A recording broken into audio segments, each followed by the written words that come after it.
നമസ്കാരം. പാലക്കാട് എം.എൽ.എ. രാഹുൽ മാങ്കൂട്ടത്തിനെതിരെ ഉയർന്നു വന്ന ലൈംഗികാരോപണ കേസുകൾ രാഷ്ട്രീയ പ്രേരിതമാണെന്ന വാദങ്ങൾക്ക് ശക്തി പകരുന്ന പുതിയ വെളിപ്പെടുത്തലുകൾ പുറത്തുവരികയാണ്. കേവലം ആരോപണങ്ങൾക്കപ്പുറം ഈ കേസിന് പിന്നിൽ കൃത്യമായ തിരക്കഥയുണ്ടെന്ന് സമർത്ഥിക്കുന്ന നിർണായകമായ ഡിജിറ്റൽ തെളിവുകളാണ് ഇപ്പോൾ പൊതുസമൂഹത്തിന് മുന്നിലേക്ക് എത്തിയിരിക്കുന്നത്. രാഹുലിൻ്റെ സുഹൃത്തും സഹപ്രവർത്തനവുമായിട്ടുള്ള ഫെനി നൈനാൻ പുറത്തുവിട്ട സോഷ്യൽ മീഡിയ സ്ക്രീൻഷോട്ടുകൾ പരാതിക്കാരിയുടെ വാദങ്ങളിലെ വൈരുദ്ധ്യങ്ങൾ ഓരോന്നായിട്ട് അക്കമിട്ട് നിരത്തുകയാണ്. നിയമവ്യവസ്ഥയെ പോലും തെറ്റിദ്ധരിപ്പിച്ചുകൊണ്ട് ഒരു യുവ നേതാവിൻ്റെ രാഷ്ട്രീയ ഭാവിയെ തകർക്കാൻ ശ്രമിക്കുന്ന ഗൂഢശക്തികളുടെ ഇടപെടൽ ഈ വെളിപ്പെടുത്തലിലൂടെ മറനീക്കി പുറത്തു വന്നിരിക്കുകയാണെന്നാണ് രാഷ്ട്രീയ നിരീക്ഷകർ വിലയിരുത്തുന്നത്. പരാതിക്കാരി എന്ന് അവകാശപ്പെട്ട് രംഗത്ത് വന്ന റിനി ആൻ ജോർജിൻ്റെ വിശ്വാസ്യതയെ ചോദ്യം ചെയ്യുന്ന വസ്തുതകളാണ് ഇവിടെ ഫെനി നൈനാൻ പ്രധാനമായിട്ടും ഉന്നയിക്കുന്നത്. രാഹുലിനെതിരെ പരാതി നൽകിയ മൂന്നാമത്തെ യുവതിയെ താൻ മുൻപ് കണ്ടിട്ടോ സംസാരിച്ചിട്ടോ ഇല്ലെന്ന റിനിയുടെ വാദം അത് പച്ചക്കള്ളമാണെന്ന് ഫെനി ആരോപിക്കുന്നു.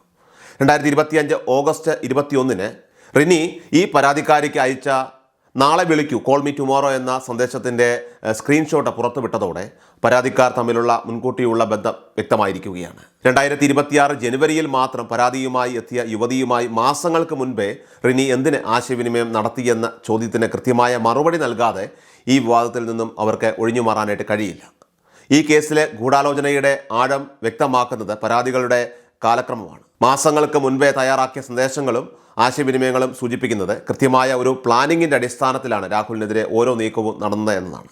ഇവിടെ നടി എന്ന് വിശേഷിപ്പിക്കപ്പെടുന്ന റിനി ആൻ ജോർജ് ഈ തിരക്കഥയുടെ മുഖ്യ സൂത്രധാരയാണെന്നും വ്യാജ പരാതിക്കാരെ അണിനിരത്തിക്കൊണ്ട് രാഷ്ട്രീയ വേട്ടയാടലിനാണ് ഇവർ ശ്രമിക്കുന്നതെന്നും ഫെനി ആവർത്തിക്കുന്നു. തനിക്കെതിരെ നിയമ നടപടി സ്വീകരിക്കുമെന്ന റിനിയുടെ വെല്ലുവിളിയെ ആത്മവിശ്വാസത്തോടെ നേരിടുമെന്ന് വ്യക്തമാക്കിയ ഫെനി വരും ദിവസങ്ങളിൽ കോടതിയിൽ കൂടുതൽ നിർണായകമായ രേഖകൾ സമർപ്പിക്കുമെന്ന ഉറച്ച നിലപാടിലാണ്.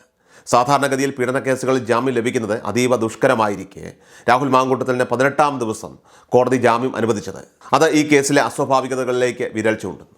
പ്രോസിക്യൂഷൻ നിരത്തിയ വാദങ്ങളിൽ പലതും വസ്തുതകളുമായി പൊരുത്തപ്പെടുന്നില്ലെന്ന് കോടതിക്ക് ബോധ്യപ്പെട്ടതിൻ്റെ സൂചനയാണ് ഈ നടപടിയിൽ കാണപ്പെടുന്നത്. പരാതിക്കാരി ഉന്നയിക്കുന്ന ആരോപണങ്ങൾ അത് തീർത്തും വ്യാജമാണെന്നും അന്വേഷണ ഏജൻസികളെ തെറ്റിദ്ധരിപ്പിച്ചുകൊണ്ട് രാഷ്ട്രീയ ലക്ഷ്യങ്ങൾ നേടാനുള്ള ശ്രമമാണ് നടന്നതെന്നും സംശയിക്കേണ്ടിയിരിക്കുന്നു. കോടതിയുടെ നിരീക്ഷണങ്ങളും നിലവിലെ തെളിവുകളും രാഹുലിൻ്റെ ഭാഗം ശരിയാണെന്ന വാദത്തിന് കൂടുതൽ കരുത്തേകുന്നവയാണ്. ഈ വിവാദത്തിൽ സർക്കാർ സംവിധാനങ്ങളുടെയും പോലീസ് വകുപ്പിൻ്റെയും പങ്കും ഗൗരവകരമായിട്ടുള്ള ചർച്ചകൾക്ക് വഴിവരുന്നുണ്ട്. രാഷ്ട്രീയ പ്രതിയോഗികളെ ഒതുക്കാൻ അധികാര ദുർവിനിയോഗം നടക്കുന്നുണ്ടോ എന്ന സംശയം പൊതുസമൂഹത്തിൽ ശക്തമാണ്. കള്ളപ്പരാതികൾ നൽകി ഒരാളുടെ വ്യക്തിജീവിതത്തെയും പൊതുജീവിതത്തെയും തകർക്കാൻ ശ്രമിക്കുന്നവർക്ക് സർക്കാർ ഒത്താശ നൽകുന്നുവെന്ന ആരോപണം ജനാധിപത്യത്തിന് തന്നെ വെല്ലുവിളിയാണ്.